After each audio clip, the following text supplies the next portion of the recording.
যুক্তরাষ্ট্রের টেক্সাসে এখনও নিখোঁজদের উদ্ধারে অভিযান চালিয়ে যাচ্ছেন উদ্ধারকর্মীরা।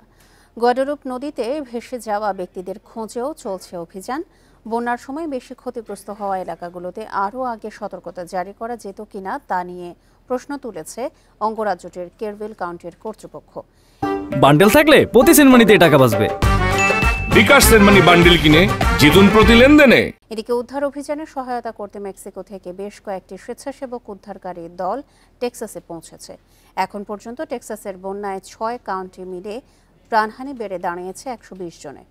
কের কাউন্টির সবচেয়ে বেশি 96 জনের মৃত্যু হয়েছে, এর মধ্যে 36 জনের শিশু বলে জানিয়েছে কর্তৃপক্ষ।